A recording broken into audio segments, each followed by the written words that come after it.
All right, yeah. Today we have Astrid with us again, and she will tell us something about one of her recent results, which is in this case on a clinical study in ADHD, where you have been looking into event segmentation. So, what's that about? So briefly, we found that event segmentation is different in patients diagnosed with attention deficit hyperactivity disorder, or short ADHD, compared to adolescents that have no diagnosis. And we also see that reflected in brain activity patterns. Okay, but what is event segmentation? What do you mean with segmentation? Is it like, let's say, building some episodes of what you have experienced, or what is it? Exactly. So during our waking hours, we are constantly confronted with information that come in, and we automatically segment them into meaningful units. So imagine at the end of the day, you are telling someone what you have experienced throughout that day. You don't have to tell every detail in chronological order, but you can just talk about small episodes, small anecdotes that happen throughout your day, and these could also be referred to as the event segments of your day.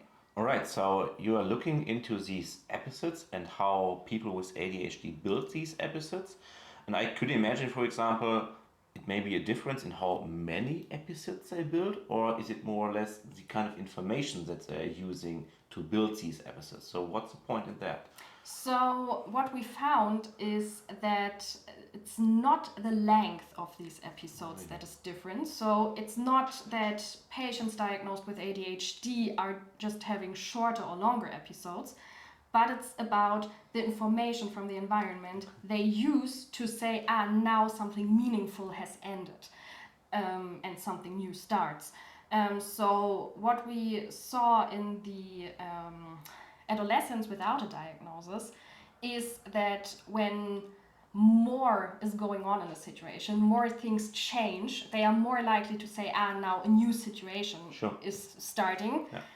But patients with ADHD don't do that in that way. So they are inattentive of that. They don't really get that there's so much going on. It is incompatible with the situation that they have encountered before, or So that's one explanation that Yeah. we could say it's because of their inattentiveness. Of course, you could also say it the other way around, that they are maybe inattentive because they just have a different way of segmenting the world around them.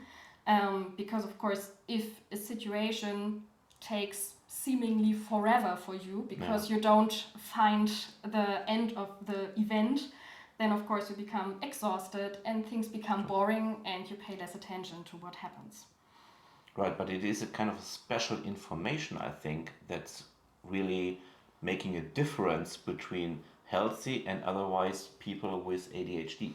Exactly, so that was really, really interesting to us, that we found that it's mainly the social information that is processed differently. So we let our participants watch a movie and we asked them to press a key whenever they thought that something meaningful ended and something new started. And what we saw was that healthy adolescents paid much attention, so they considered that for the event segmentation very much when a new character came in or when the interaction between characters changed. However, patients with ADHD didn't do that in the same way, so they used these information in particular less for their event segmentation, which was quite interesting because we did not expect to find this relevance of social information for ADHD. However, on the other hand, there are already findings out there that ADHD is related to a different processing of social cues. Yeah, but then it is not a general attentional deficit, because if it would have been an attentional deficit, then you wouldn't have seen these differences in categories that are being used, yeah, to segment these things, right?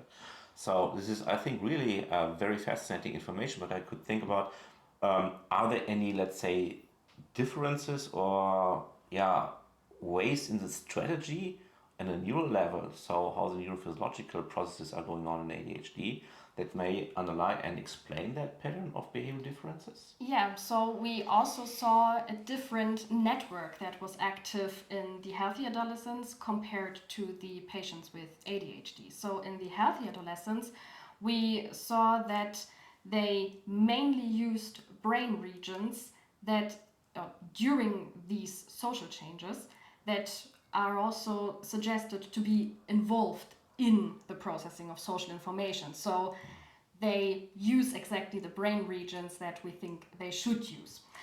However, in the patients with ADHD, we saw that they recruited regions that are more related to attention and the maintenance of attention. So we could say, while the healthy adolescents used exactly the brain structures they need, the ADHD, the patients with ADHD were more busy with keeping their attention in general.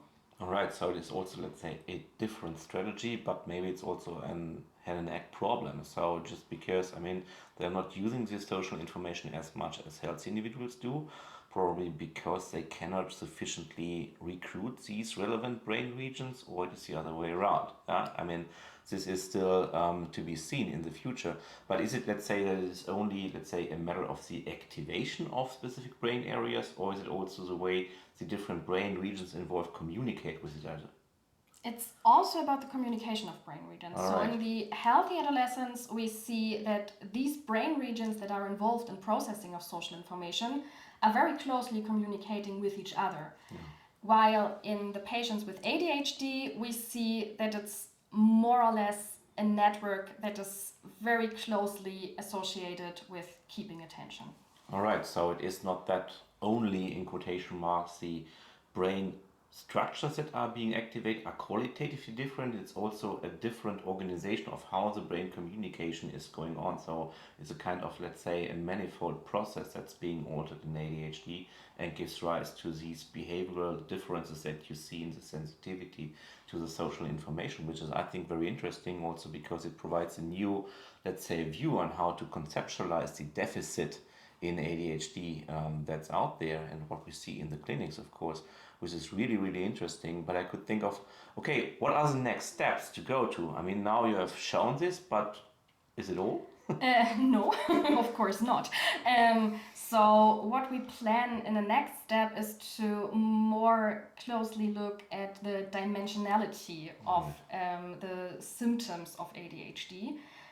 So of course it's not only black and white, it's not only yes ADHD or no ADHD, Of course, yeah. but of course there are different levels of symptom severity, and also in healthy adolescents there are sometimes symptoms evident of ADHD, but it's in a subclinical way. So the next step would be to associate the symptom severity in an individual with the event segmentation behavior to really have a dimensional approach. The next step regarding the more black and white thing is to also look into other diagnosis groups. So what about event segmentation in ASD? What about event segmentation, for example, also in OCD? So these are the next steps that we plan to do. And of course, once we have more evidence for a very clear relationship between ADHD symptoms and event segmentation behavior, we can also use that for diagnostic procedures and of course also for treatment options. So it's definitely this dimensional psychiatry as a buzzword. I mean, many people are talking about that. We are doing it here, but from a cognitive science perspective. So we are using cognitive science approaches to really go into this dimensional psychiatry. So I think there is really a lot to expect for the future and very much to come. Hopefully. Yeah. Thank you very much for being with us and talking about your very interesting and, yeah, I think leading edge results. Yeah. And thank you very much for watching us. Bye bye. Bye bye. Yeah.